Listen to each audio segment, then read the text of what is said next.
Dahil lang sa ayaw niyang iwan siya ng kanyang kasintahan, ginawa niya ang isang bagay na kumitil sa buhay ng mismong taong sinasabi niyang kanyang iniibig. Pero ito nga ba ay matatawag mong pagmamahal o isang obsesyon? Magandang araw at welcome mga kakwentuhan. Sa mga taong mahilig sa mga true stories, true crime at kakaibang kwento, please subscribe and i-turn on ang notification bell para lagi kayong updated sa ating mga video. Simulan na natin ang kwento. Ang Pangasinan ay isang probinsya sa Pilipinas na matatagpuan sa kanlurang bahagi ng Luzon. Kilala ang lugar na ito sa kanilang mga magagandang baybayin, tanawin, kabundukan at talon. Dahil dito, isa ito sa mga probinsyang madalas bisitahin ng mga turista sa ating bansa. Yun nga lang, nitong buwan lang ng Setyembre, isang pangyayari ang nagdulot ng takot at pangamba sa mga residente ng munisipalidad ng Lingayen. Hapon noong Martes, isang pamilya ang nagpasyang maglakad-lakad sa dalampasigan ng Lingayen Baywalk. Mga ilang metro lang ang layo mula sa signage na Si Pangasinan, isang lalaki ang parang may naapakang kakaiba sa buhangin. Alam niyang hindi iyon isang basura, kaya agad silang kinutuban ng masama.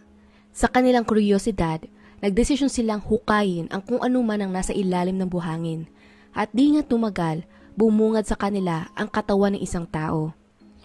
Hindi pa ito masyadong naaagnas, kaya kitang-kita na ito ay labi ng isang dalaga.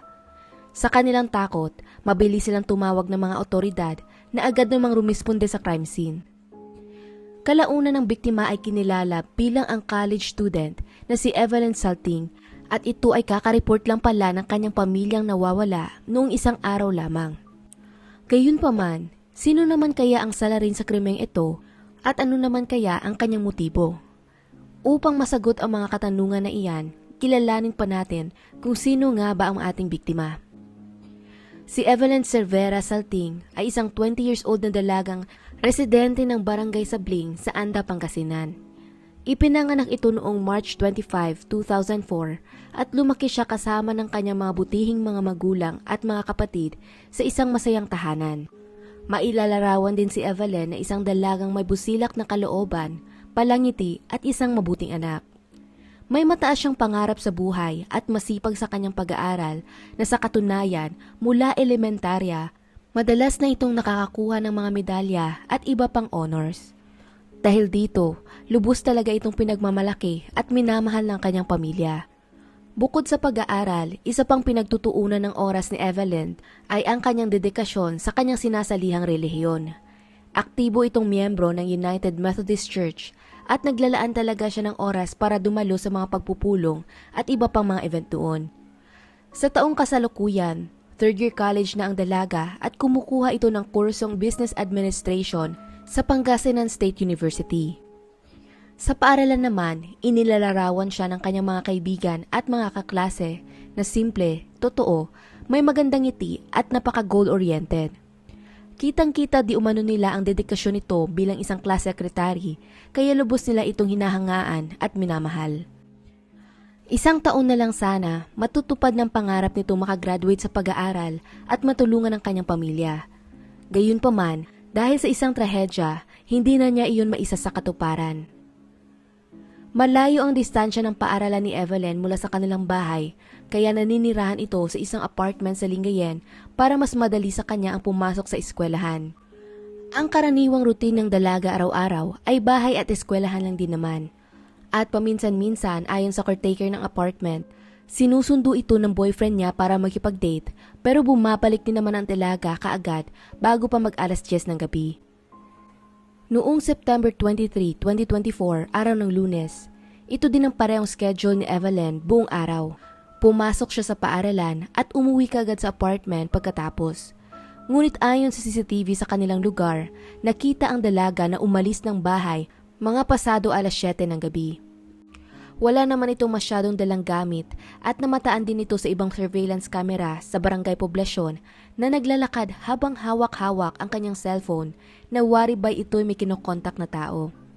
Dumiretso ito sa paglalakad hanggang sa siya ay makalagpas ng barangay hall pero pagkatapos nun, hindi na nakuhanan ng kamera ang lugar na pinuntahan niya. Ang video footage na iyon ay siyang huling beses na rin na makikita pala ang dalaga ng buhay. Kinabukasan, nang hindi nakapasok si Evelyn sa kanyang mga klase, dito na nag-alala ang kanyang pamilya na agad namang inireport ang kanyang pagkawala sa pulisya. Bukod pa doon, napakalat din sila ng mga post sa social media na humihingi ng tulong sa publiko upang mahanap ito. Nakasaad sa post na iyon na huli itong nakitang naglalakad di umano malapit sa PSU Lingayen papunta sa 7-Eleven noong gabi ng September 23. Nang gabing iyon, nakasuot din daw ito ng blue na sweater at blue na jogging pants. Sa buong araw ng September 24, napuno ng pag-aalala ang kanyang pamilya, lalo na ang kanyang mga magulang dahil wala man lang silang kahit anong update tungkol sa kanilang anak o mensahe man lang natanggap mula rito. Kinontak na rin nila halos ang lahat ng mga kaibigan nito, subalit wala ni isa sa kanila ang makapagturo kung nasaan ang dalaga. Sumapit pa ang hapon nang palubog na ang araw. Isang pamilya ang nagpasyang maglakad-lakad sa dalampasigan ng Lingayen Baywalk. At mga bandang alas 6 ng gabi, doon na nga nila nadiskubre ang bangkay ng dalaga na nakalibing sa buhangin. Pagkarating ng pulis upang rumesponde sa tawag, doon na nila nakita ang wala ng buhay na katawan ng dalaga na obvious na may mga sugat sa kanyang ulo. Basa din di umano ang suot nitong damit na marahil ay dahil naman sa alon o sa ulan ng nakaraang gabi. Gayunpaman, upang mas malaman pa nila kung ano talaga ang nangyari dito, agad nila itong dinala sa hospital upang magsagawa ng eksaminasyon. Kalaunan, mabilis namang kumalat ang balita sa buong bayan tungkol sa natagpuang bangkay sa dalampasigan at nakarating din iyon sa pamilya Salting. Ayaw man nilang isipin na anak nila ang nadiskubring katawan, hindi naman nila maiwasang makaramdam ng matinding takot at kaba. At nang pinuntahan na nga nila ito, doon na nila nakumpurma ang malungkot na balita na ang labing natagpuan ay ang anak nilang si Evelyn. Samantala, nagsimula naman kaagad ang Lingayen Police ng investigasyon sa pagnanais na mahanap ang salarin at doon na nila nakuha ang mga CCTV footage sa huling araw na ito'y nakitang buhay. Pagkatapos ding makausap ang mga taong nakakakilala kay Evelyn, ang pinakaunang naging suspect sa kaso ay ang mismong boyfriend nitong si Reynald Caracas na siyang pinaghihinalaan nilang huling kasama nito noong nakaraang gabi. Sa kanilang pagsasaliksik, si Reynald Caracas naman ay isang 21 years old na binatang nakatira sa barangay Tori-Tori sa Anda, Pangasinan. Nag-aaral din ito sa Pangasinan State University pero kumukuha naman siya ng kursong Industrial Technology. Matagal-tagal na rin magkarelasyon ang dalawa, subalit nitong mga huling buwan, mukhang madalas ang pag-aaway nila dahil sa pagsiselos. Kaya dahil doon, nagbabalak na daw sana si Evelyn na hiwalayan na lang ang binata at mag-focus na lamang sa pag-aaral. Dahil sa motibong ito, kaagad naman siyang hinanap ng mga otoridad upang questionin sa presinto. Subalit sa unang interview nila sa kanya, agad nitong itinangging may kinalaman siya sa nangyari sa kanyang nobya. Nagmamatigas man, naging malakas ang kutob ng pulisya na hindi siya nagsasabi ng totoo. Yun nga lang, kailangan nila ng mas matibay na ebidensya laban sa kanya.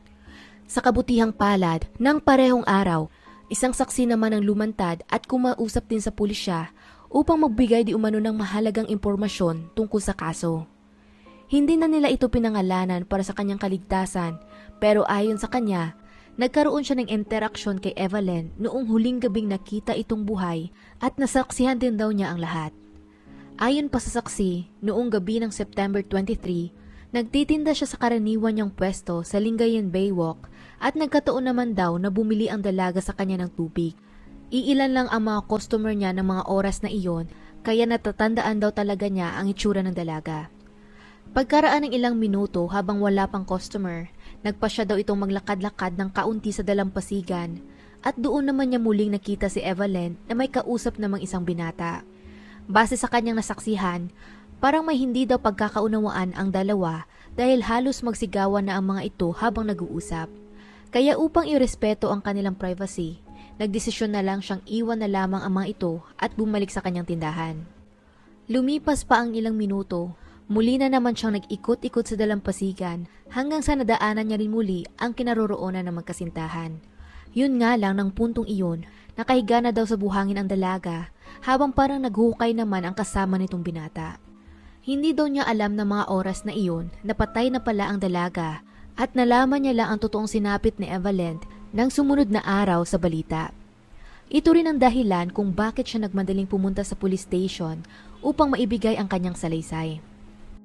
Ayon naman sa resulta ng autopsiya ng bangkay ng biktima, nagtamo ito ng traumatic injury sa ulo dahil sa paulit-ulit na pagsuntok at paghampas ng salarin sa kanya. Ito rin ang itinala nilang sanhi ng kanyang kamatayan. Bukod pa doon, may nakita rin silang laceration sa pribadong bahagi ng kanyang katawan na nagpapatunay na ito ay pinagsamantalahan pagkatapos siyang patayin ng suspect. Nang puntong iyon, ikinonsidera na ng mga pulisya ang krimen bilang isang crime of passion at mukhang nagawa di umano ito ng salarin dahil ayaw niyang iwan siya ng kanyang nobya na matagal na palang nakikipaghiwalay sa kanya. Sa gitna ng mga akusasyong ito, dinipensahan naman si Reynald ng kanyang pamilya at iginiit na hindi daw magagawa ng kanilang anak ang ganoong karumaldumal na krimen at nawala itong kasalanan. Si Reynald din di umano ay isang mabuting anak at kapatid sa pamilya, kaya napaka-questionable nakikilos siya ng ganoon. Paliwanag pa nila, may kapayatan rin daw ang pangangatawan nito, kaya parang imposible namang magagawa niya ang paratang sa kanya ng mga kapulisan. Sinasabi na hindi tumutugma ang mga nakitang pasa sa katawan ng biktima sa hubog ng katawan ni Reynald. Dahil dito, nananawagan rin sila na mapakinggan ang kanilang panig at mapatunayan talaga kung sino ang totoong may sala. Para naman sa akin, maaaring totoong naging mabait naman talagang anak at kapatid si Reynald, pero hindi din ibig sabihin noon, hindi na niya kayang gumawa ng masama. Lalong-lalo na iba talaga ang epekto ng matinding obsesyon at pagsiselos sa isang tao. Sa huli, dahil sa salaysay ng lumantad ng saksi, motibo ng salarin, at iba pang mga ebidensyang nakolekta nila, nagkaroon na ng sapat na batayan ng mga otoridad para sampahan ng kasong panggagahasa at pagpatay si Reynald Caracas. Dahil sa kabigatan ng kaso, posible itong makatanggap ng parusang habang buhay na pagkakakulong pagkatapos ng paglilitis. Sa pagsasara ng investigasyon, pinuri naman ni Governor Guico ang PNP dahil sa mabilis na pagkahuli ng suspect. Sa kabila nun, hindi naman ito mababawasan ang nararamdamang sakit at pighati ng pamilya ni Evelyn dahil sa kanyang maagang pagkawala. Maging ang kanyang mga kaibigan, mga kaklase at paaralan ay nagpahayag din ng kanilang pagdadalamhati sa pagkamatay ng dalaga, nagsasabing hindi nila ito makakalimutan. Sa official statement pa na inilabas ng universidad, sinabi din nila na ang walang saysay na karahasang ito ay hindi lamang nagdulot ng sakit sa pamilya ng biktima, kundi sa buong PSU Lingayen community din. Mariin nilang kinokondina ang nangyaring krimen at gagawin din daw nila ang lahat para tumulong na makamtan ni Evelyn ang hustisya. Balak din daw nilang paghigpitan pa ang seguridad ng mga estudyante sa kanilang paaralan upang maiwasang maulit pa muli ang ganitong trahedya. Noong huling linggo ng Setyembre, ibinurol ang labi ni Evelyn sa kanilang simbahan na binisita naman ng mga taong nagmamahal sa kanya. At noong October 2, 2024, araw ng Miyerkules, hinatid nila ito sa kanyang huling hantungan. Sadyang nakakalungkot na dumadami na talaga ang kaso ng karahasan sa ating bansa. Hindi ko lubos maisip bakit pagpatay ang nakikitang solusyon ng mga tao sa ganitong mga bagay. Si Evelyn ay isang mabuting dalaga na nagsusumikap sa kanyang mga pangarap sa buhay. Napakasaklap nga lang na humantong sa ganito ang lahat dahil sa pagmamahal niya sa maling tao. Para naman kay Reynald na isa na sanang graduating student, sinayang niya ang kanyang buhay dahil lamang sa kanyang obsesyon. Ang totoong pagmamahal ay hindi nakakasakit, nagpaparaya at hindi makasarili. Ngunit sa kanyang ginawa, pinatunayan lamang niya na hindi talaga niya totoong mahal si Evelyn. Maliban pa doon, hindi lang niya ito pinatay, kundi pinagsamantalahan pa. Ang masasabi ko lang, karapat-dapat lang siya na makulong ng panghabang buhay at hindi na muli pang makatikim ng kalayaan. Samantala, dahil sa sunod-sunod na pagpatay sa mga kababaihan sa Pangasinan nang dahil sa karahasan nitong lamang taong ito, nangako naman ng mga kapulisan na mas hihigpitan pa nila ang pagbabantay sa mga pampublikong lugar. Nais din nilang labanan ang ganitong klase ng mga karahasan at gagawin daw nila ang lahat ng kanilang makakaya upang mabigyan ng hustisya ang mga biktima ng ganitong krimen. At hanggang dito na lang ang kwento natin para sa araw na to. Anong masasabi ninyo sa kaso? Kung nagustuhan nyo ang video na ito, maaari mong i-check ang ating channel para sa iba pang mga kwento. Muli, salamat sa inyong pakikinig at hanggang sa susunod mga kakantuhan. Bago natin tapusin ang video na ito, gusto ko lang i-shout out ang ating masugid na viewers. Kina Divian Berenilla, Eunice Estrada, Loy Valiente, Apple Sobebe at Chidi Jerico from Hong Kong at sa lahat ng iba pang nag-iwan ng mga comments sa ating videos. Thank you po sa pagsuporta ninyong lahat and God bless you all. Be safe always mga kababayan. And for those na hindi ko na shout out, pwede kayong mag-iwan ulit ng comments and I will try to include you sa next video. Thank you po.